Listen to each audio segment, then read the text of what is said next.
이른 새벽, 도시가 잠에서 깨어나기 전 첫 불을 켜는 사람이 있었다. 시내 중심가 대형 빌딩 지하 1층. 청소 도구함 앞에 선 박정수는 오늘따라 문고리를 잡은 손이 떨렸다.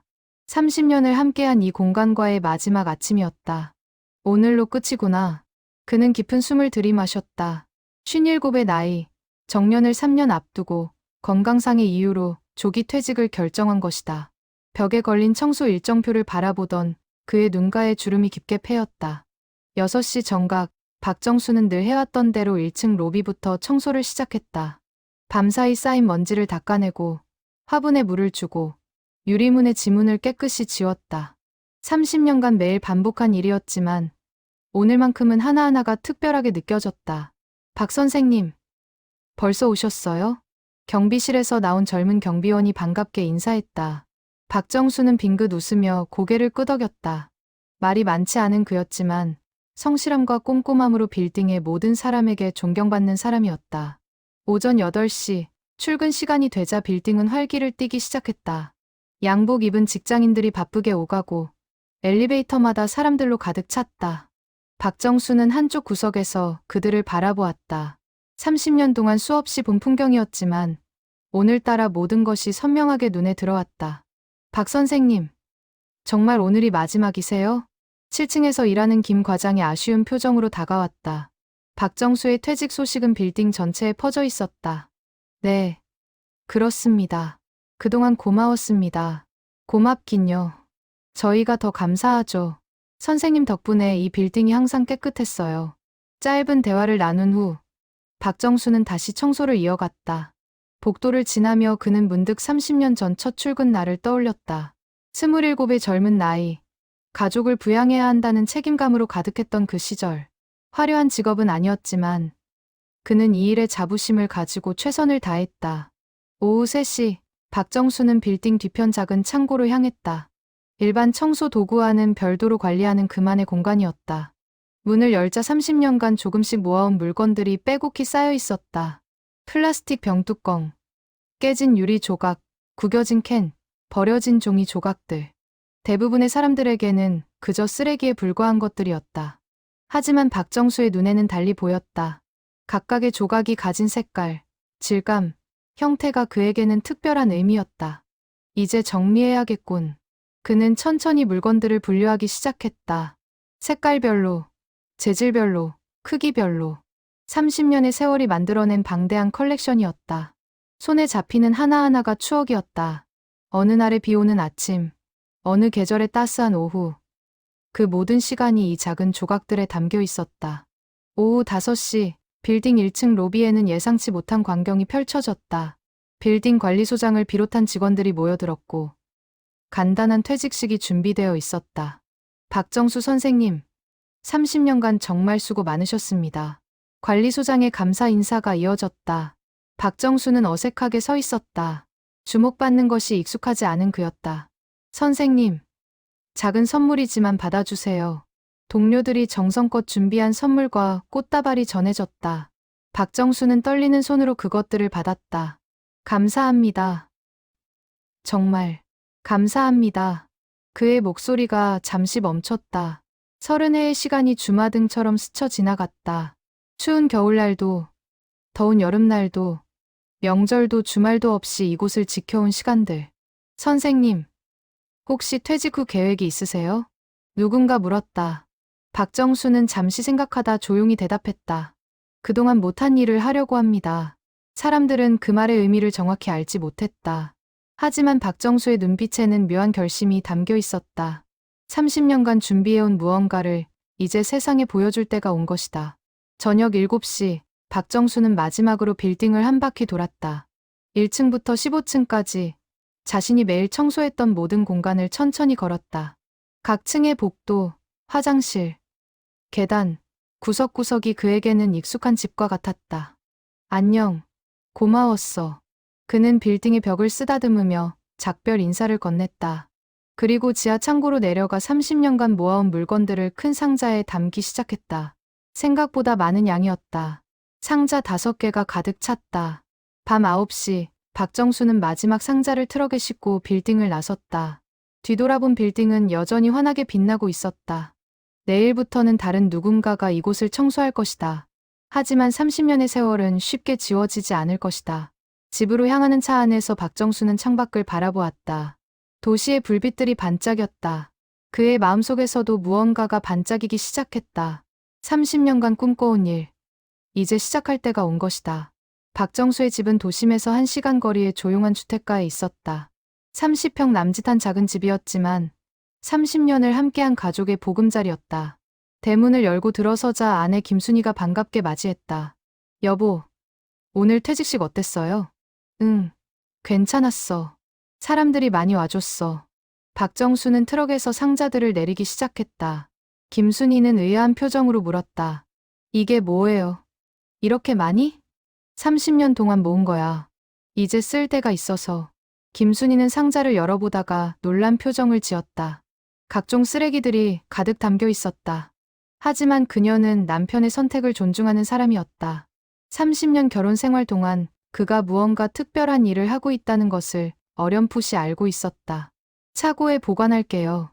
거기가 제일 넓으니까. 다음 날 아침, 박정수는 평소보다 늦게 일어났다. 30년 만에 처음 맞는 출근하지 않는 아침이었다. 시계를 보니 오전 8시. 평소 같으면 벌써 2층 청소를 시작할 시간이었다. 이상하네. 그는 침대에서 일어나 차고로 향했다. 어젯밤 옮겨놓은 상자들이 정갈하게 놓여 있었다. 그는 하나씩 뚜껑을 열어 내용물을 확인했다. 플라스틱 조각들은 색깔별로, 금속 조각들은 크기별로 이미 분류되어 있었다. 자, 이제 시작해볼까? 박정수는 작은 작업대를 꺼내 차고 한쪽에 설치했다. 그리고 공구 상자를 열었다. 안에는 각종 접착제, 철사, 페인트, 붓 등이 가지런히 정리되어 있었다. 30년 동안 조금씩 모아온 도구들이었다. 첫 번째 작품 작업을 시작했다. 플라스틱 병뚜껑들을 색깔별로 배열하여 하나의 패턴을 만들었다. 빨강, 파랑, 노랑, 초록. 각각의 색이 조화를 이루며 추상적인 형태를 만들어냈다. 단순해 보이지만 그 안에는 30년의 관찰과 고민이 담겨 있었다. 오후가 되자 장남 박민수가 찾아왔다. 35의 나이, 중견 기업에 다니는 그는 아버지의 퇴직을 축하하러 온 것이었다. 아버지, 퇴직 축하드려요. 그동안 고생 많으셨어요. 고맙다. 들어와서 차나 한잔하자. 거실에 앉아 차를 마시며 민수가 물었다. 아버지, 이제 뭐 하실 계획이세요? 푹 쉬셔야죠. 박정수는 잠시 망설이다 대답했다. 사실 하고 싶은 게 있단다. 뭔데요? 나중에 보여줄게. 아직은 비밀이야. 민수는 의아했지만 더 묻지 않았다. 아버지는 원래 말이 많지 않은 분이었다. 하지만 그 과묵함 속에 깊은 생각이 담겨 있다는 것을 아들은 알고 있었다. 저녁 무렵, 박정수는 다시 차고로 들어갔다. 벽에 걸린 작은 액자를 바라보았다. 30년 전 신문 기사가 담긴 액자였다. 제목은 재활용 예술의 새로운 가능성이었다. 젊은 시절 우연히 본 기사였지만 그의 인생을 바꿔놓았다. 그때부터였지. 27의 박정수는 그 기사를 보고 깊은 감동을 받았다. 버려진 것들에서 아름다움을 찾아내는 예술가의 이야기. 청소부로 일하며 매일 쓰레기를 치우던 그에게 그 기사는 새로운 시각을 열어주었다. 나도 할 수 있을까? 처음에는 단순한 호기심이었다. 청소하다 발견한 특이한 모양의 플라스틱 조각을 주머니에 넣어왔다. 그리고 집에서 그것을 들여다보며 무언가를 상상했다. 이것을 어떻게 배치하면 아름다울까? 어떤 색과 조합하면 좋을까? 몇 달 후, 그는 처음으로 작은 작품을 만들었다. 캔 조각과 플라스틱을 엮어 만든 손바닥만한 조형물이었다. 서툴렀지만 완성했을 때의 기쁨은 말로 표현할 수 없었다. 여보, 이거 봐요. 아내에게 자랑스럽게 보여줬다. 김순이는 놀란 표정으로 작품을 바라보았다. 당신이 만든 거예요? 정말 예뻐요. 그날부터 박정수의 이중생활이 시작되었다. 낮에는 빌딩 청소부로, 밤에는 재활용 예술가로. 아무도 모르는 그만의 비밀이었다. 가족들도 그가 단순히 재활용품을 모으는 줄만 알았다. 그것으로 무엇을 만드는지는 몰랐다. 30년이 흐르는 동안 박정수의 실력은 놀랍게 발전했다. 처음에는 단순한 배열에 불과했던 작품들이 점차 복잡하고 정교해졌다. 색채 조합, 공간 구성, 질감의 대비까지 고려한 수준 높은 작품들이 탄생했다. 하지만 그는 한 번도 자신의 작품을 세상에 공개하지 않았다. 청소부가 예술을 한다는 것이 어색하게 느껴졌고 무엇보다 완벽하지 않다고 생각했다. 좀 더 배우고, 좀 더 연습하고, 좀 더 작품을 쌓아야 한다고 믿었다. 언젠가는, 그는 늘 그렇게 중얼거렸다. 언젠가 준비가 되면, 언젠가 시간이 되면, 언젠가 용기가 생기면, 그 언젠가가 이제 온 것이다. 밤 11시, 박정수는 차고에 불을 끄고 집으로 들어갔다. 거실에서는 아내가 뉴스를 보고 있었다. 여보, 오늘 시작했어요? 응. 첫 작품을 다시 만들어봤어. 잘 됐어요? 글쎄, 30년 전보다는 나아졌을 거야. 김순희는 남편의 손을 잡았다. 굳은 살 가득한 30년의 노동이 담긴 손이었다. 당신은 할 수 있어요. 저는 믿어요. 그날 밤 박정수는 오랜만에 깊은 잠을 잤다. 꿈속에서 그는 거대한 전시관을 걷고 있었다. 벽마다 자신의 작품이 걸려 있었고, 사람들이 감탄하며 바라보고 있었다. 꿈일 뿐이었지만 그 느낌은 너무나 생생했다. 아침 햇살이 차고 창문을 통해 들어왔다. 박정수는 이른 시간부터 작업에 몰두했다. 30년간 모은 재료들을 하나씩 꺼내며 분류하기 시작했다. 작업량이 방대했다. 어디서부터 어떻게 시작해야 할지 막막했지만 그는 체계적으로 접근하기로 했다. 먼저 재질별 분류였다.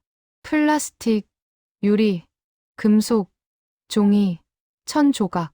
각각의 재료가 가진 특성을 고려하여 5개의 큰 구역으로 나눴다. 플라스틱 구역만 해도 상자 2개 분량이었다. 병뚜껑, 빨대, 용기 조각, 포장재 등 종류도 다양했다. 이게 10년치 분량이구나. 1990년대 초반에 모은 것들이었다. 당시에는 재활용 개념이 지금만큼 보편화되지 않았을 때였다. 플라스틱 쓰레기가 얼마나 많은지 그것을 본 박정수는 충격을 받았다. 매일 버려지는 양이 어마어마했다. 다음은 유리 조각 구역이었다. 깨진 병, 창문 파편, 장식품 조각들이 있었다. 각각의 유리는 빛을 받으면 독특한 색깔을 냈다. 초록색 소주병 조각, 갈색 맥주병 조각, 투명한 창문 유리. 박정수는 이것들을 햇빛에 비춰보며 어떻게 활용할지 구상했다. 빛과 그림자를 이용하면 재미있겠어. 금속 구역은 가장 무거웠다. 캔, 철사, 못, 동전. 각종 금속 부품들이 쌓여 있었다.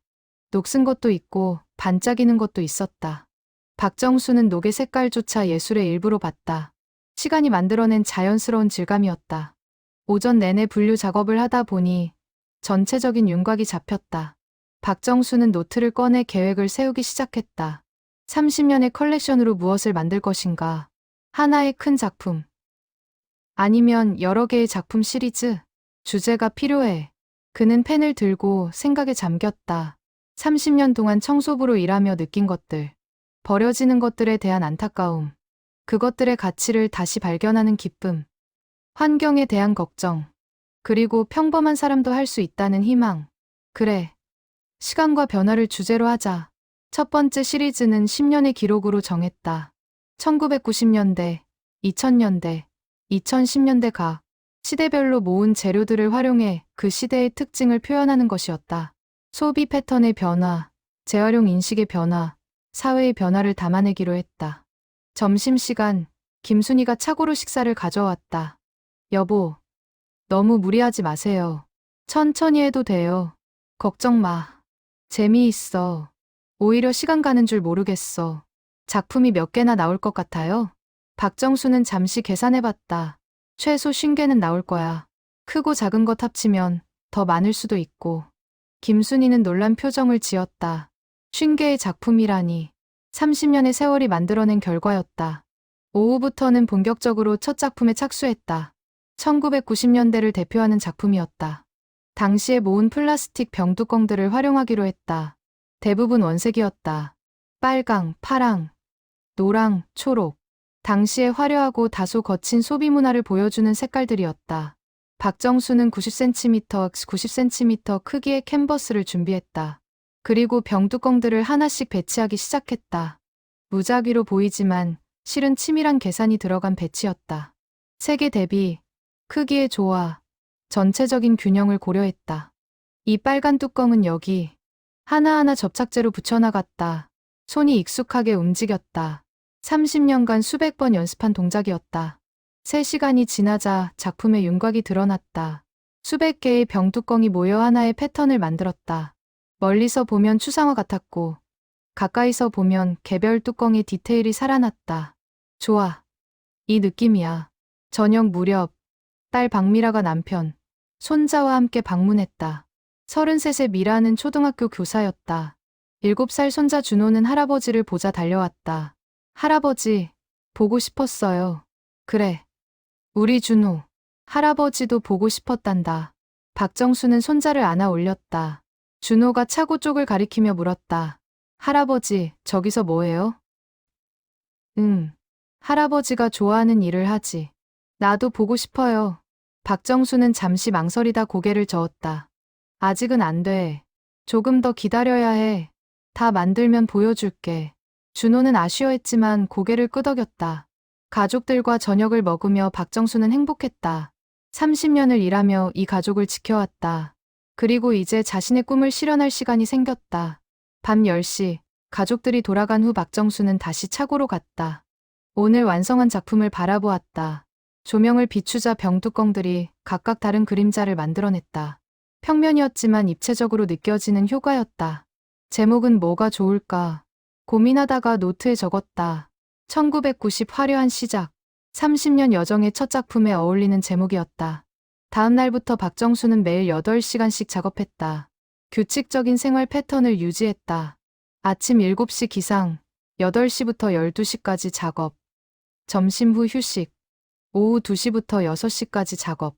30년간 청소 일을 하며 몸에 밴 생활 리듬이었다. 2주가 지나자 3개의 작품이 완성되었다. 1990 화려한 시작. 1995 변화의 물결. 1999 새 천년의 문턱. 각 작품은 그 시대를 모은 재료들로 만들어졌고 시대의 특징을 담고 있었다. 이 속도면 6개월이면 충분하겠어. 박정수는 희망에 부풀었다. 50개의 작품을 완성하고 그것을 어딘가에 전시하는 상상을 했다. 사람들이 작품을 보며 무엇을 느낄까? 버려진 것들이 예술이 될 수 있다는 것을 알게 될까? 한 달이 지날 무렵, 박정수는 작업 일지를 쓰기 시작했다. 각 작품에 대한 설명, 사용된 재료, 작업 과정, 담고 싶었던 의미를 기록했다. 글을 쓰는 것이 익숙하지 않았지만 후대에 남기고 싶은 기록이었다. 이 병뚜껑은 1992년 여름날 주운 것이다. 당시 빌딩 3층에서 떨어진 것으로 기억한다. 세세한 기억들이 작품에 생명을 불어넣었다. 단순한 쓰레기가 아니라 각각의 이야기가 있는 오브제였다. 30년의 시간과 기억이 작품 속에 녹아들었다. 2달이 흐른 어느 날, 박정수는 10개의 작품을 완성했다. 차고 벽면을 따라 작품들이 줄지어 서 있었다. 각기 다른 시대, 다른 주제, 다른 느낌의 작품들이었지만 모두 하나의 큰 이야기로 연결되어 있었다. 드디어 여기까지 왔구나. 그는 뿌듯함을 느꼈다. 하지만 동시에 고민도 깊어졌다. 이 작품들을 어떻게 할 것인가? 계속 차고에 보관만 할 것인가? 아니면 용기를 내서 세상에 보여줄 것인가? 일요일 오후, 온 가족이 모였다. 장남 민수와 며느리, 딸 미라와 사위, 그리고 손주들까지. 원래 가족 모임이었다. 식사를 마친 후 민수가 조심스럽게 물었다. 아버지, 요즘 차고에서 뭐 하세요? 엄마가 아버지가 매일 거기서 일하신다고 하시던데. 박정수는 잠시 망설였다.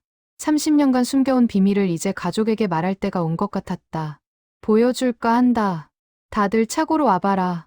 가족들은 의아한 표정으로 박정수를 따라 차고로 향했다. 문을 열자 작품들이 모습을 드러냈다.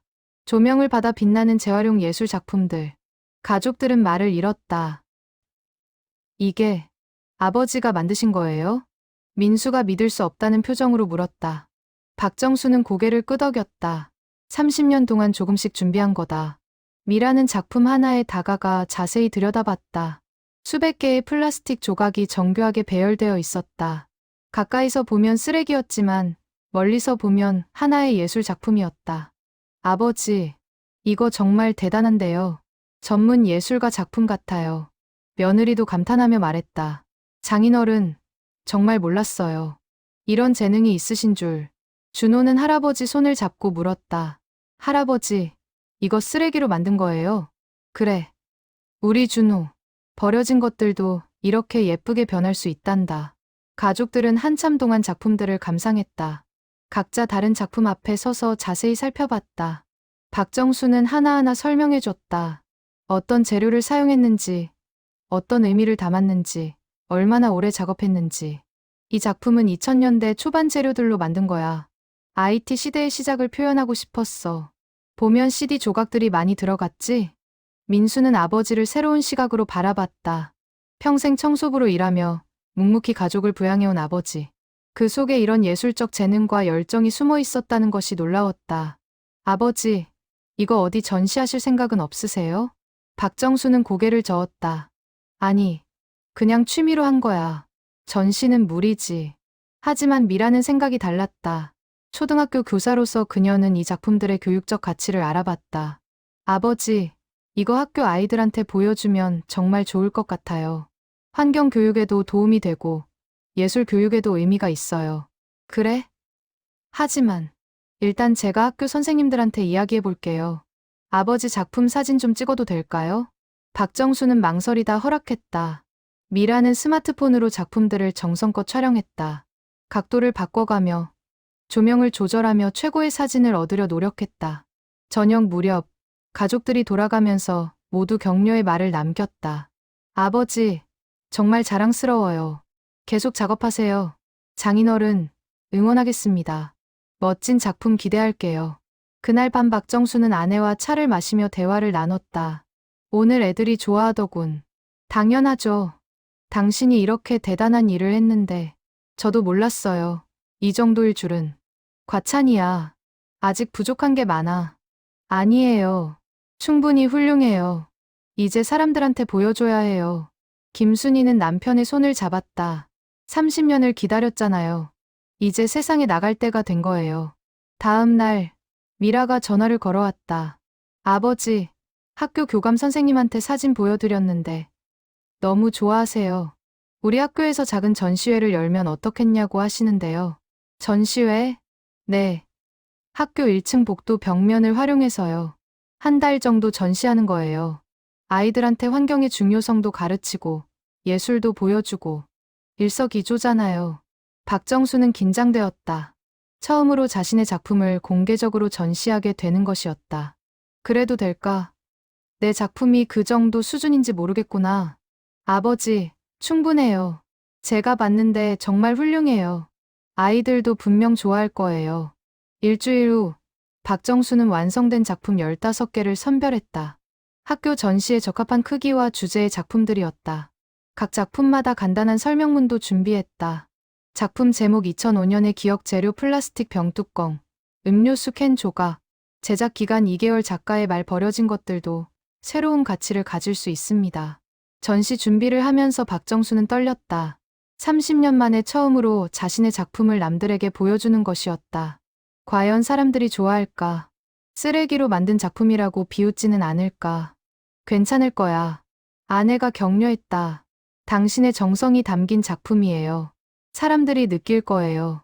전시 하루 전, 박정수는 학교를 방문했다. 미라의 안내로 전시 공간을 둘러봤다. 1층 중앙 복도, 학생들이 가장 많이 지나다니는 곳이었다. 벽면이 깨끗하게 정리되어 있었다. 여기에 작품을 걸면 돼요. 아버지. 박정수는 작품들을 하나씩 벽에 설치하기 시작했다. 높이와 간격을 신중하게 조절했다. 아이들 눈높이를 고려해 약간 낮게 걸었다. 조명도 직접 조절했다. 작품이 가장 아름답게 보이는 각도를 찾았다. 좋아. 이 정도면 되겠어. 저녁 무렵 설치가 완료되었다. 15개의 작품이 복도 양쪽 벽면을 채웠다. 박정수는 멀리서 전체를 바라보았다. 30년의 세월이 이 복도에 펼쳐져 있었다. 가슴이 뭉클해졌다. 정말 이날이 올 줄 몰랐어. 월요일 아침, 박정수는 이른 시간에 학교에 도착했다. 전시 첫날이었다. 학생들이 등교하기 전에 마지막으로 작품 상태를 확인하고 싶었다. 복도에 들어서자 아침 햇살이 작품들을 비추고 있었다. 유리 조각들이 빛을 받아 반짝였다. 좋아. 8시가 되자 학생들이 하나둘 등교하기 시작했다. 복도를 지나던 아이들이 작품을 발견하고 멈춰섰다. 우와, 이게 뭐야? 선생님, 이거 누가 만든 거예요? 호기심 가득한 눈으로 작품을 바라보는 아이들. 박정수는 한쪽 구석에 서서 그 광경을 지켜봤다. 미라가 다가와 아이들에게 설명했다. 얘들아, 이 작품들은 선생님 아버지께서 30년 동안 만드신 거야. 모두 재활용품으로 만들어졌어. 재활용품이요? 정말요? 응. 플라스틱 병뚜껑, 캔, 유리 조각들이야. 버려진 쓰레기들로 만든 예술 작품이지. 아이들은 더욱 신기한 표정으로 작품을 관찰했다. 가까이 다가가 하나하나 살펴보는 아이도 있었고, 멀리서 전체적인 느낌을 보는 아이도 있었다. 한 여학생이 손을 들고 물었다. 선생님, 30년이면 정말 오래됐네요. 왜 이렇게 오래 걸렸어요? 미라는 아버지를 바라보며 대답했다. 아버지께서는 낮에는 청소부로 일하시고 밤에만 작품을 만드셨대. 조금씩 모아서 만드신 거야. 청소부요? 아이들은 놀란 표정을 지었다. 그들에게 청소부는 평범한 직업이었다. 그런 사람이 이런 멋진 예술 작품을 만들 수 있다는 것이 신기했다. 쉬는 시간마다 복도는 학생들로 붐볐다. 작품을 보러 온 아이들이 줄을 섰다. 각 학년 선생님들도 수업 시간에 학생들을 데리고 와서 작품을 감상했다. 여러분, 이 작품을 보세요. 환경을 생각하면서 예술도 할 수 있다는 걸 보여주는 좋은 예입니다. 점심시간, 교장 선생님이 박정수를 찾아왔다. 작가님, 정말 감사합니다. 아이들이 너무 좋아해요. 이런 의미 있는 전시를 할 수 있게 해주셔서 고맙습니다. 아닙니다. 제 작품을 보여줄 기회를 주셔서 제가 더 감사하죠. 혹시 작품 설명회 같은 걸 해주실 수 있나요? 아이들이 작가님께 직접 듣고 싶어 해요. 박정수는 당황했다. 많은 사람 앞에서 말하는 것은 익숙하지 않았다. 하지만 아이들의 열정을 생각하니 거절할 수 없었다. 한번 해보겠습니다. 다음 날 오후, 강당에 5학년 학생 200명이 모였다. 무대 위에는 박정수가 선작품 몇 개가 전시되어 있었다. 박정수는 떨리는 마음으로 마이크를 잡았다. 안녕하세요, 여러분. 저는 30년 동안 청소부로 일했습니다. 조용했던 강당이 더 조용해졌다. 아이들의 눈이 모두 박정수에게 집중되었다. 청소를 하다 보면 정말 많은 쓰레기를 보게 됩니다. 어떤 날은 트럭 한 대 분량이 나오기도 해요. 그런데 어느 날 저는 생각했습니다. 이 쓰레기들이 정말 쓸모없는 걸까? 박정수는 플라스틱 병뚜껑 하나를 들어 올렸다. 이건 그냥 쓰레기입니다. 하지만 이렇게 그는 준비해온 다른 병뚜껑들과 함께 배치하기 시작했다. 빨강, 파랑, 노랑 뚜껑들이 하나의 패턴을 만들었다. 이렇게 모으면 작품이 될 수 있어요. 여러분, 중요한 건 보는 시각입니다. 쓰레기로만 볼 것인가? 아니면 가능성으로 볼 것인가? 한 남학생이 손을 들었다. 할아버지, 30년 동안 힘들지 않으셨어요? 박정수는 잠시 생각하다 대답했다. 힘들었죠. 매일 밤 늦게까지 작업하고 다음 날 아침 일찍 출근해야 했으니까요. 하지만 행복했어요. 제가 좋아하는 일을 할 수 있었으니까요. 다른 여학생이 물었다.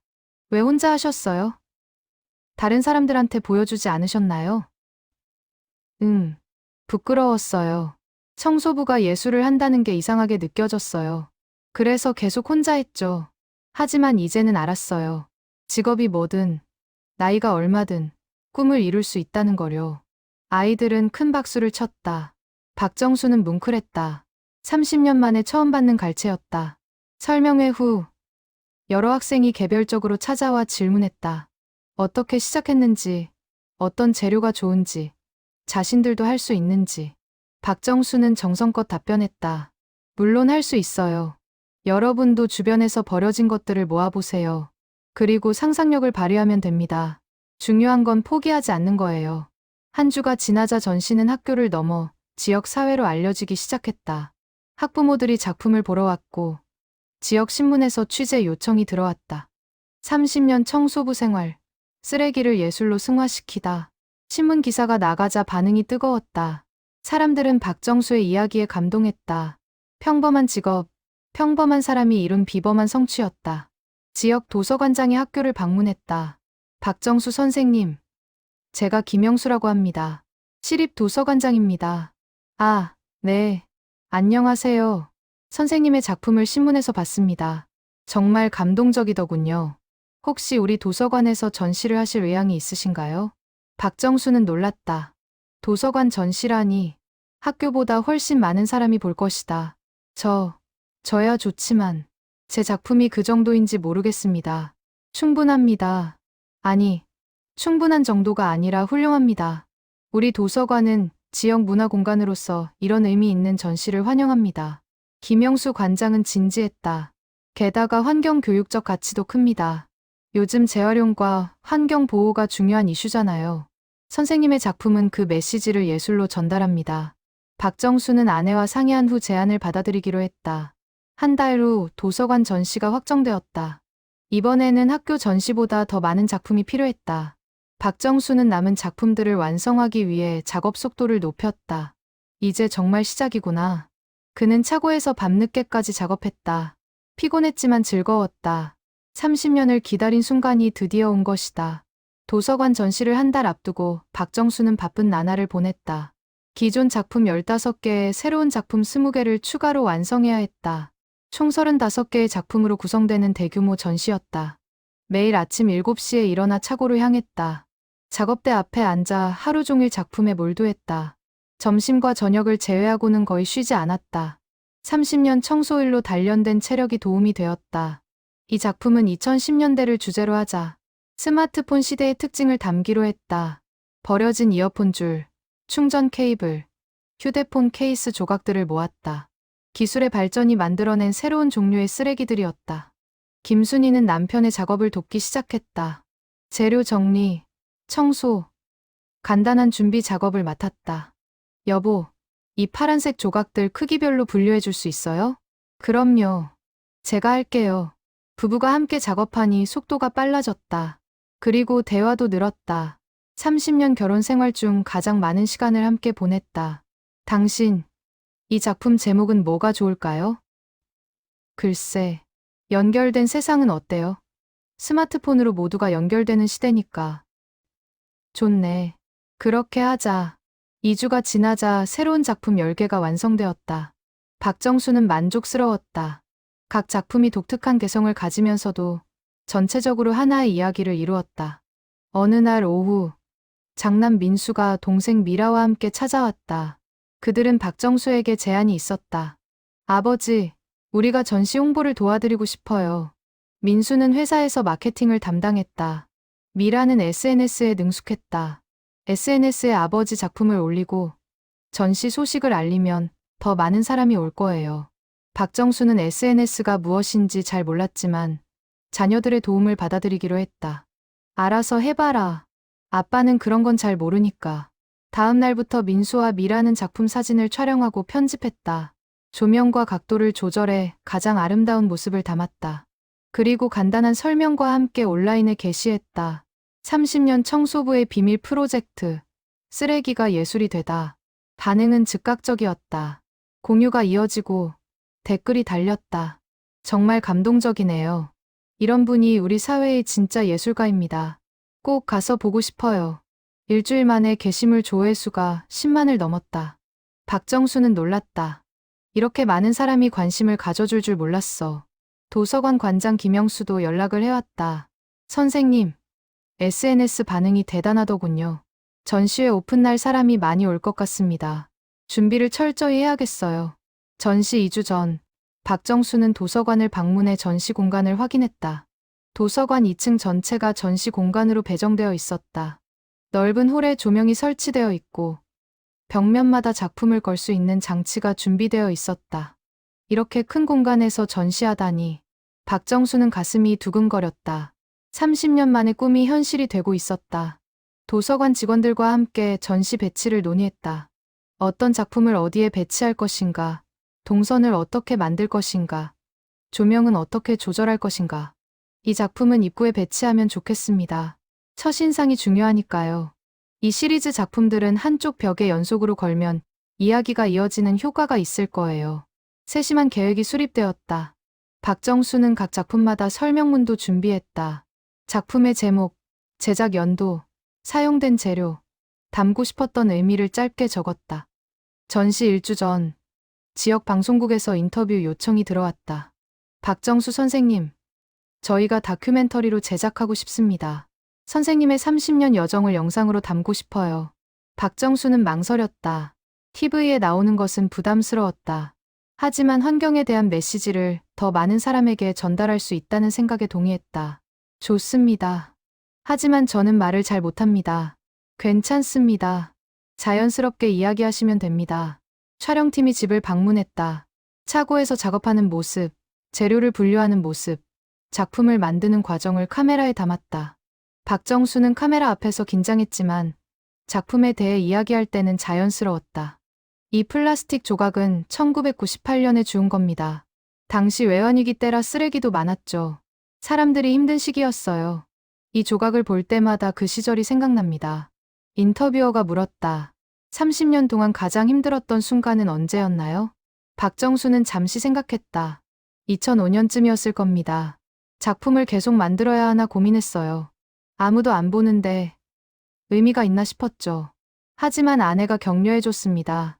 언젠가는 빛을 볼 거야 라고요. 김순희도 인터뷰했다. 남편이 밤늦게까지 작업하는 걸 봤어요. 힘들어 보였지만 행복해 보였어요. 그래서 응원했습니다. 오늘이 올이라는 걸 믿었어요. 촬영이 끝나고 감독이 말했다. 정말 감동적인 이야기입니다. 많은 사람에게 희망을 줄 거예요. 전시 3일 전 마지막 작품이 완성되었다. 35번째 작품. 제목은 새로운 시작이었다. 가장 최근에 모은 재료들로 만든 작품으로 미래를 향한 희망을 담았다. 드디어 다 끝났구나. 박정수는 완성된 모든 작품을 차고에 늘어놓고 바라보았다. 30년의 세월이 35개 작품으로 결실을 맺었다. 눈시울이 뜨거워졌다. 전시 전날 가족들이 모두 모여 최종 점검을 도왔다. 작품을 트럭에 싣고 도서관으로 운반하고 설치했다. 밤늦게까지 작업이 이어졌다. 새벽 2시 마지막 작품이 벽에 걸렸다. 조명을 켜자 전시장 전체가 환하게 빛났다. 35개의 작품이 각자의 위치에서 빛을 발했다. 완벽해. 김영수 관장이 만족스러운 표정으로 말했다. 내일이 기대됩니다, 선생님. 박정수는 고개를 끄덕였다. 떨렸지만 설렜다.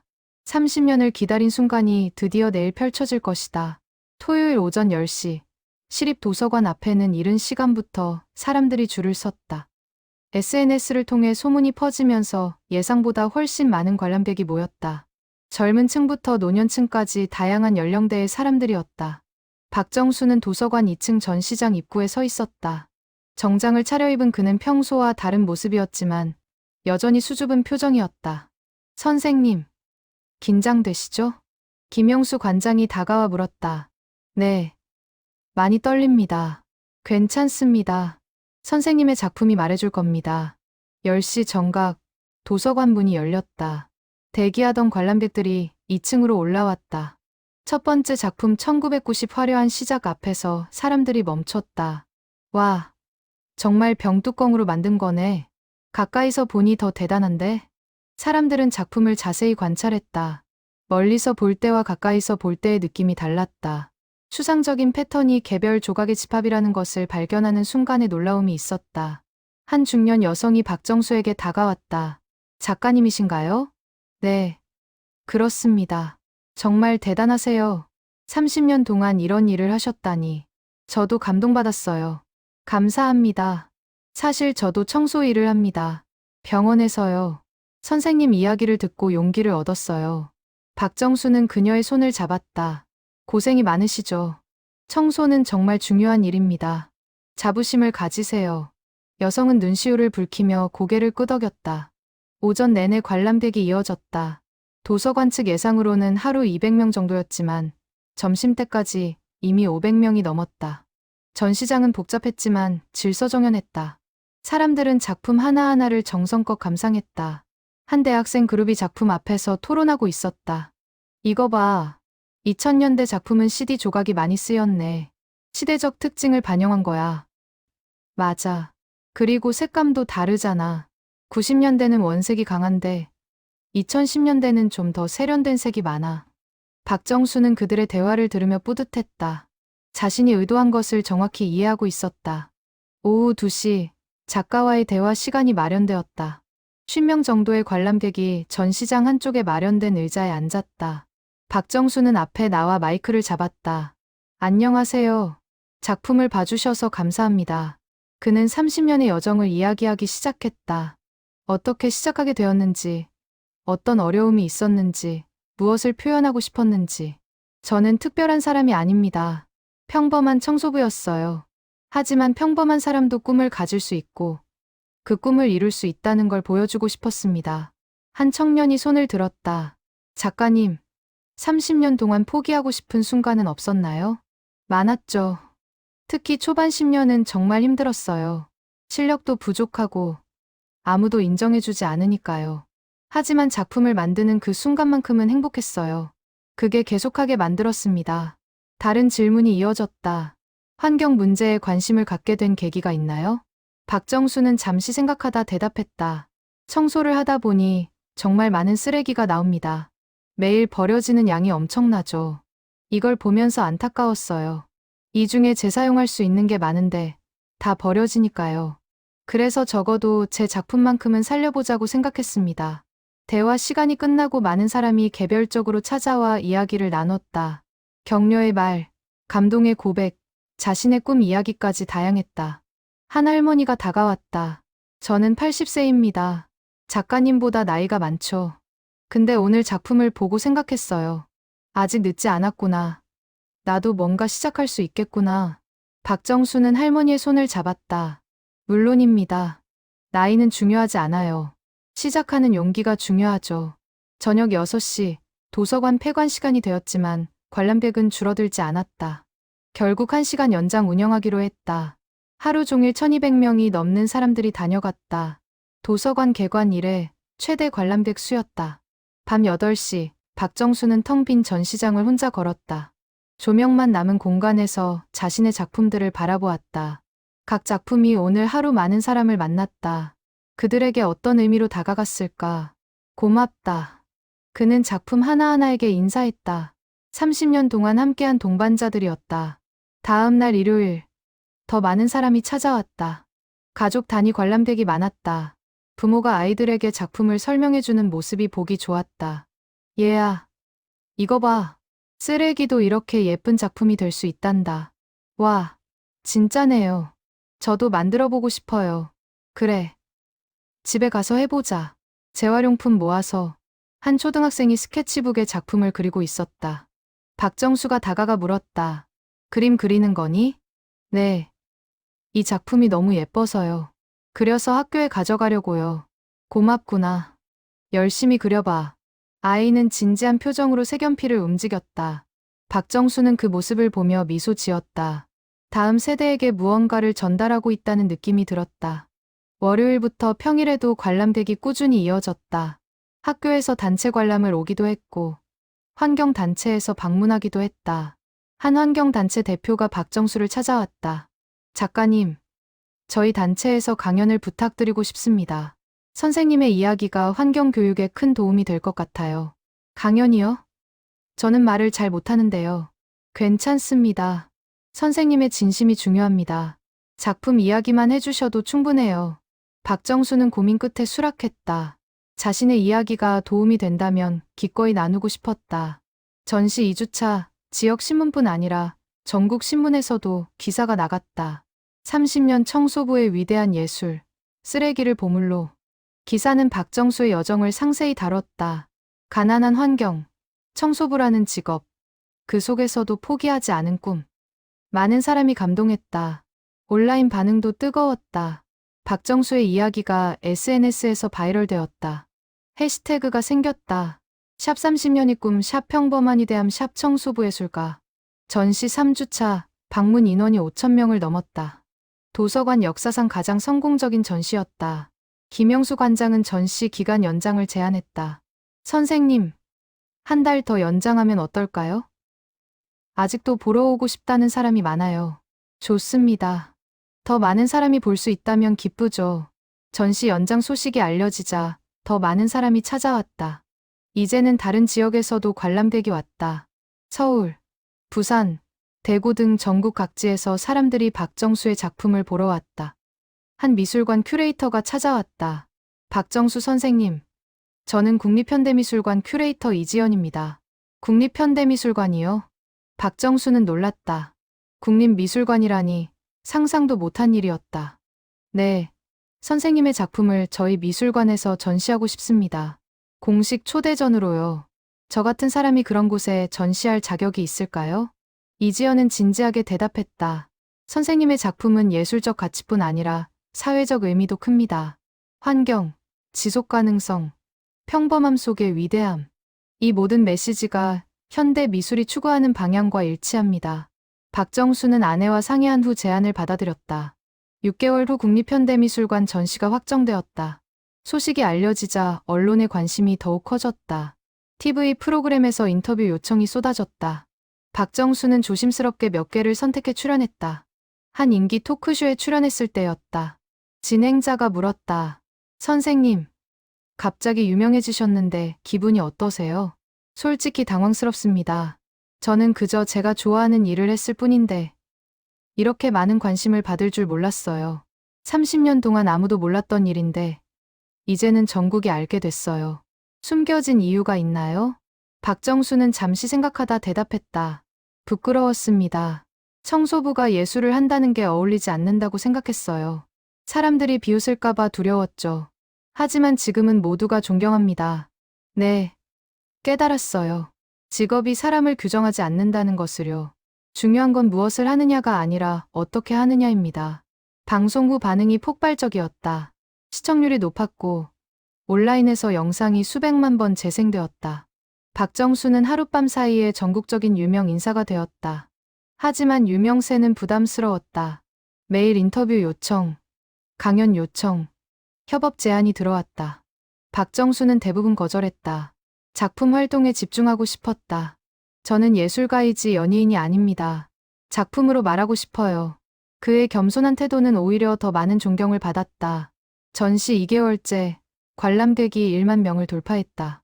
도서관 관장은 기쁨을 감추지 못했다. 선생님, 이 전시 덕분에 우리 도서관 회원도 30% 증가했어요. 문화 공간으로서의 위상이 높아졌습니다. 박정수는 만족스러웠다. 자신의 작품이 단순히 감상의 대상이 아니라 지역 사회에 긍정적 영향을 주고 있었다. 한편, 박정수의 이야기는 교육 현장에서도 활용되기 시작했다. 여러 학교에서 박정수 프로젝트를 진행했다. 학생들이 재활용품을 모아 작품을 만드는 활동이었다. 딸 미라의 학교에서도 프로젝트가 시작되었다. 아버지, 우리 학교 아이들이 아버지처럼 작품을 만들고 있어요. 정말 열심히 해요. 그래. 잘하고 있니? 네. 생각보다 창의적이에요. 아이들이 쓰레기를 다르게 보기 시작했어요. 한 달 후 학교에서 학생 작품 전시회가 열렸다. 박정수는 초대받아 방문했다. 200여 점의 학생 작품이 전시되어 있었다. 서툴지만 진심이 담긴 작품들이었다. 할아버지, 제 작품 봐주세요. 한 학생이 자신의 작품 앞으로 박정수를 안내했다. 페트병 뚜껑과 빨대로 만든 꽃이었다. 우와, 정말 예쁘구나. 어떻게 만든 거니? 한 달 동안 집에서 쓰레기를 모았어요. 그리고 할아버지처럼 배치해봤어요. 잘했어. 계속 해봐. 넌 재능이 있어. 아이는 환하게 웃었다. 박정수는 뭉클했다. 자신의 작품이 다음 세대에게 영감을 주고 있었다. 전시 3개월째, 박정수에게 특별한 제안이 들어왔다. 환경부에서 홍보대사를 맡아달라는 것이었다. 선생님의 작품과 메시지가 환경보호 캠페인에 큰 도움이 될 것 같습니다. 박정수는 고민했다. 공적인 역할을 맡는 것이 부담스러웠다. 하지만 환경을 위해 자신이 할 수 있는 일이라면 하고 싶었다. 제가 할 수 있는 일이 있다면 돕겠습니다. 환경 홍보대사로 임명된 후 박정수는 여러 환경 캠페인에 참여했다. 재활용 분리수거, 홍보 영상에 출연하고 환경교육 프로그램에서 강연했다. 여러분, 쓰레기는 단순히 버리는 것이 아닙니다. 올바르게 분리하면 새로운 가치가 생깁니다. 제 작품처럼요. 그의 메시지는 설득력이 있었다. 30년간 직접 실천한 사람의 말이었기 때문이다. 어느 날 박정수는 예상치 못한 연락을 받았다. 대학교에서 명예교수직을 제안한 것이었다. 선생님의 실천적 예술과 환경 철학을 학생들에게 가르쳐 주시면 좋겠습니다. 저는 정규 교육을 많이 받지 못했는데 교수가 될 수 있나요? 학위보다 경험이 중요합니다. 선생님의 30년 경험은 어떤 학위보다 가치 있습니다. 박정수는 수락했다. 학기당 한 번씩 특강을 하기로 했다. 첫 강의 날 100명이 넘는 학생이 강의실을 가득 채웠다. 안녕하세요. 저는 30년 동안 청소부로 일했던 박정수입니다. 학생들은 조용히 그를 바라봤다. 오늘 여러분에게 제가 배운 것을 나누고 싶습니다. 평범함 속에서 특별함을 찾는 방법, 포기하지 않는 힘, 그리고 환경을 생각하는 예술. 2시간 동안 이어진 강의는 감동적이었다. 학생들은 박정수의 이야기에 집중했다. 강의가 끝난 후 긴 박수가 이어졌다.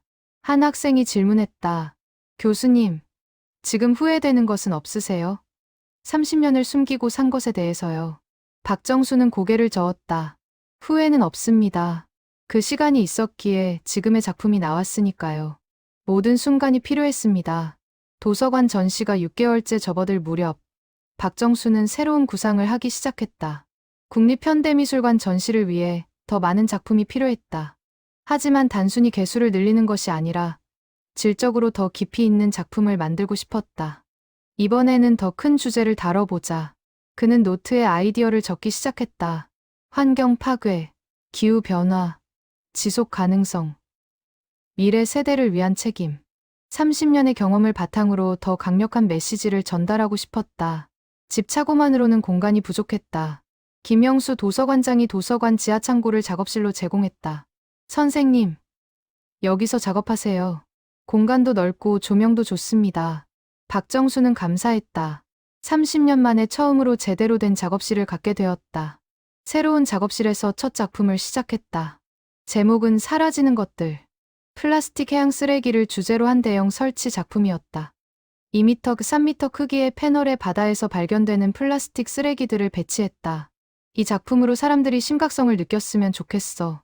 작업 중 여러 사람이 도움을 자청했다. 미술 전공 대학생들이 자원봉사로 참여했다. 그들은 박정수에게서 배우고 싶어 했다. 선생님, 이 조각은 어디에 배치하면 좋을까요? 여기 파란 조각 옆에 놓아봐. 바다 색깔과 대비되도록. 젊은 학생들과 함께 작업하니 새로운 에너지가 생겼다. 그들의 창의적인 아이디어도 작품에 반영되었다. 한 학생이 제안했다. 선생님, 이 작품에 조명을 추가하면 어떨까요? 밤과 낮의 느낌을 다르게 표현할 수 있을 것 같아요. 좋은 생각이야. 한번 시도해보자. LED 조명을 설치하자 작품이 살아났다. 낮에는 플라스틱의 색깔이 강조되고 밤에는 바다의 신비로움이 드러났다. 2개월 동안 3개의 대형 작품이 완성되었다. 사라지는 것들, 숨쉬는 지구, 미래의 약속. 각 작품은 이전보다 훨씬 규모가 크고 메시지도 명확했다. 어느 날 박정수는 특별한 방문객을 맞이했다. 재활용 업체 대표였다. 선생님, 저는 재활용 업체를 운영하는 정민호입니다. 선생님의 작품을 보고 큰 감동을 받았습니다. 감사합니다. 사실 저희 업계도 이미지가 좋지 않습니다. 쓰레기를 다루는 사람들이라고 무시당하기도 하죠. 하지만 선생님 작품을 보고 생각이 바뀌었습니다. 재활용이 얼마나 가치 있는 일인지 깨달았어요. 정민호는 제안했다. 저희 회사에서 선생님 작품에 필요한 재료를 지원하고 싶습니다.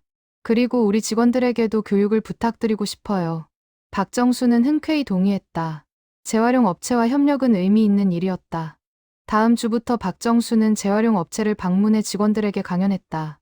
여러분이 하는 일은 정말 중요합니다. 지구를 살리는 일이에요. 자부심을 가지세요. 직원들은 감동했다. 평소 무시당하던 자신들의 일을 누군가 인정해주니 힘이 났다. 선생님, 저희도 선생님처럼 뭔가 해보고 싶어요. 좋아요. 함께 해봅시다. 박정수는 재활용 업체 직원들과 공동 프로젝트를 시작했다. 업체에서 나오는 특이한 재활용품들로 작품을 만들기로 했다. 직원들이 재료를 선별하고 박정수가 디자인을 지도했다. 3개월 후 재활용의 가치라는 제목의 공동 작품 전시회가 열렸다. 20명의 재활용 업체 직원이 만든 작품 30점이 전시되었다. 수준은 다양했지만 모두 진심이 담겨 있었다. 우리가 만든 작품이 전시되다니 꿈만 같아요. 한 직원이 감격스러워했다. 박정수는 그의 어깨를 두드렸다. 잘했어요. 계속하세요. 여러분도 예술가입니다. 이 전시는 언론의 주목을 받았다. 쓰레기 처리 노동자들의 예술 도전이라는 제목으로 보도되었다. 사회적 약자들에게 희망을 주는 사례로 평가받았다. 한편, 박정수는 또 다른 프로젝트를 준비했다. 청소년들을 위한 예술 교육 프로그램이었다. 특히 어려운 환경의 청소년들에게 기회를 주고 싶었다. 저도 가난하게 자랐습니다. 그런 아이들의 마음을 알아요. 예술이 희망이 될 수 있습니다. 지역 청소년 센터와 협력해 무료 프로그램을 시작했다. 매주 토요일 오후 10명의 청소년과 함께 재활용 예술을 만들었다. 처음에 아이들은 반신반의했다. 쓰레기로 뭘 만들어요? 한번 해보자. 재미있을 거야. 박정수는 인내심을 가지고 가르쳤다. 재료 선택부터 배치, 접착, 마무리까지 단계별로 지도했다. 아이들은 점차 흥미를 보이기 시작했다. 선생님, 이거 진짜 멋진데요? 한 아이가 자신이 만든 작은 조형물을 보며 신기해했다. 그래, 잘했어. 내가 만든 거야. 3개월 후, 아이들의 작품으로 작은 전시회를 열었다.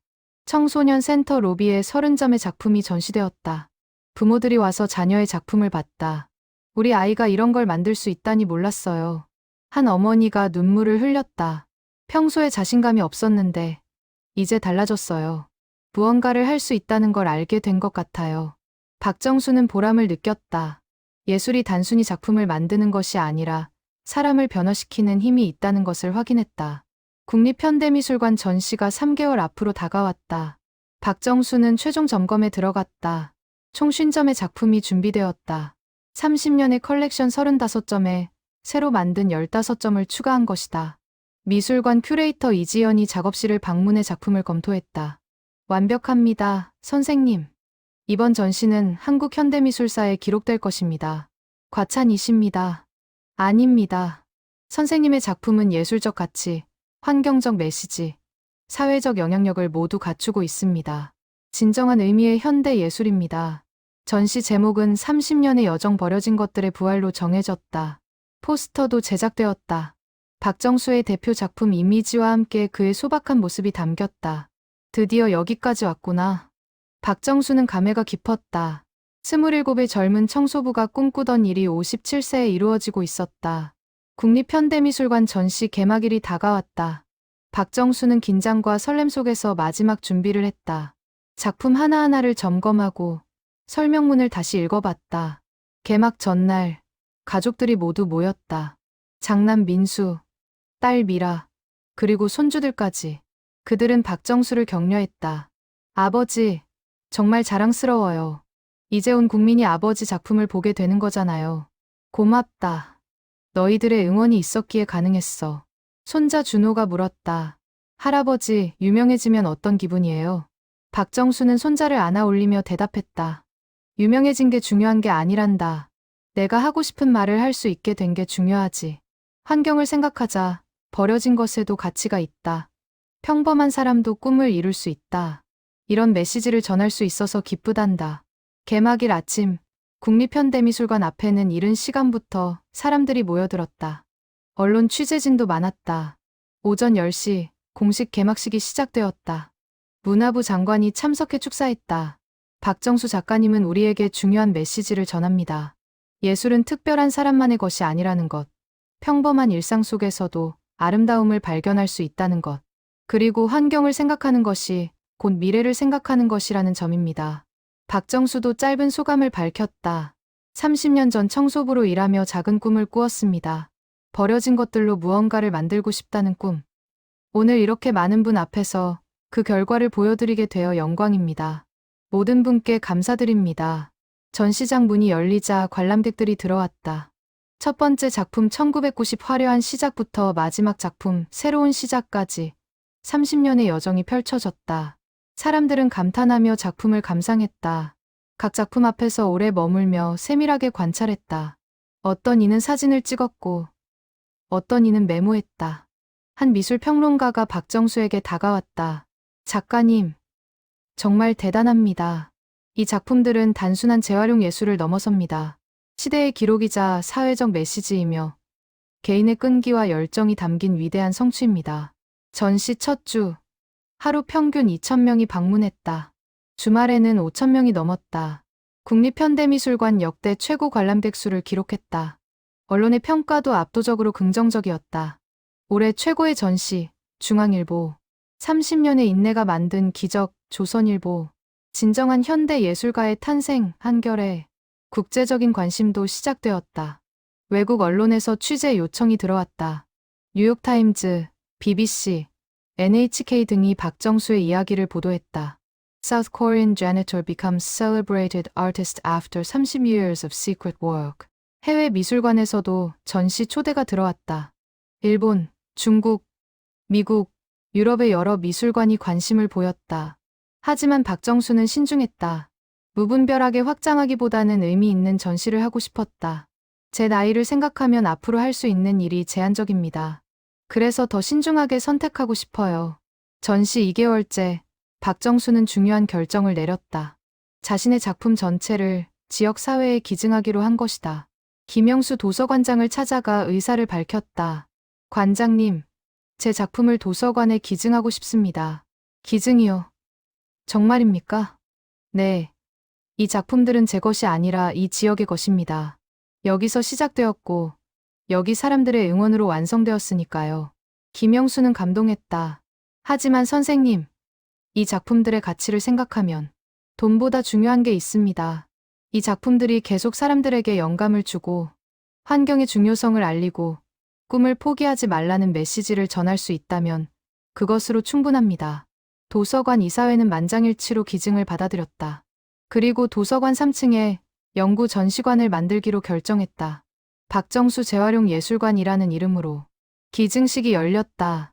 지역 주민들이 참석했고 언론이 대대적으로 보도했다. 50점의 작품. 시가 총 10억 원 상당을 지역에 기증.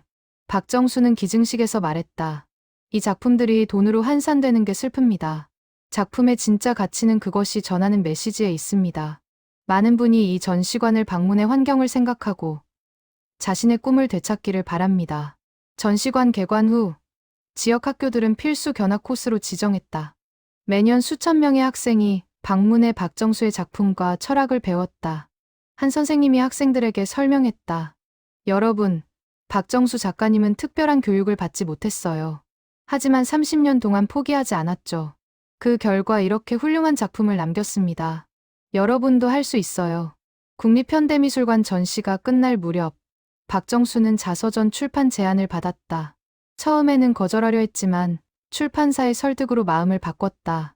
선생님의 이야기는 많은 사람에게 희망이 될 것입니다. 특히 평범한 직업을 가진 사람들, 늦은 나이에 꿈을 꾸는 사람들에게요. 6개월 동안 자서전을 집필했다. 30년의 여정을 글로 옮기는 작업은 쉽지 않았다. 하지만 아내와 자녀들의 도움으로 완성했다. 책 제목은 쓰레기가 보물이 되기까지 30년 청소부의 예술 일기였다. 출간 즉시 베스트셀러가 되었다. 많은 독자가 감동의 서평을 남겼다. 59세입니다. 이 책을 읽고 용기를 얻었어요. 늦지 않았다는 걸 깨달았습니다. 청소 일을 하는 저에게 자부심을 주었어요. 감사합니다. 아이에게 읽혀주고 싶은 책. 꿈과 인내에 대해 배울 수 있어요. 박정수는 이제 환한 웃음을 지을 수 있었다. 30년 동안 숨겨왔던 꿈이 현실이 되었고 그 꿈이 많은 사람에게 희망이 되고 있었다. 어느 저녁 박정수는 아내와 함께 도서관 전시관을 방문했다. 폐관 후 조용한 시간, 둘만의 관람이었다. 여보, 우리 여기까지 왔네요. 김순희가 남편의 손을 잡았다. 당신 덕분이야. 30년 동안 응원해줘서. 아니에요. 당신이 포기하지 않았기 때문이에요. 두 사람은 작품들을 천천히 돌아봤다. 각 작품에 담긴 추억들. 힘들었던 순간, 기뻤던 순간. 모든 것이 작품 속에 살아있었다. 우리 인생의 결정판이네요. 그래. 후회 없어. 박정수는 59세가 되었다. 새로운 인생의 장이 열렸다. 강연 요청, 워크숍 의뢰, 협업 제안이 계속 들어왔다. 그는 가능한 한 많은 일에 참여하려 했다. 남은 시간 동안 더 많은 사람에게 희망을 주고 싶었다. 어느 날 한 젊은이가 찾아왔다. 선생님, 저는 27세입니다. 선생님이 시작한 나이죠. 저도 꿈이 있는데 포기하려고 했어요. 하지만 선생님 이야기를 듣고 다시 도전하기로 했습니다. 박정수는 그의 손을 잡았다. 잘 생각했어. 27세면 아직 젊어. 30년 후 나처럼 후회 없는 삶을 살 수 있을 거야. 30년이나 걸리나요? 중요한 건 시간이 아니야. 매일 한 걸음씩 나아가는 거지. 나도 하루하루 작품 하나씩 만들었어. 그게 모여 30년이 된 거야. 젊은이는 고개를 끄덕이며 돌아갔다. 박정수는 그의 뒷모습을 바라보며 생각했다. 내 이야기가 누군가에게 희망이 된다면 그것만으로도 충분해. 저녁 노을이 도서관 창문을 통해 들어왔다. 박정수의 작품들이 붉은 빛을 받아 빛났다. 30년의 여정, 버려진 것들의 부활, 평범함 속의 위대함. 모든 것이 이 순간에 담겨 있었다. 박정수는 미소 지으며 중얼거렸다. 모두에게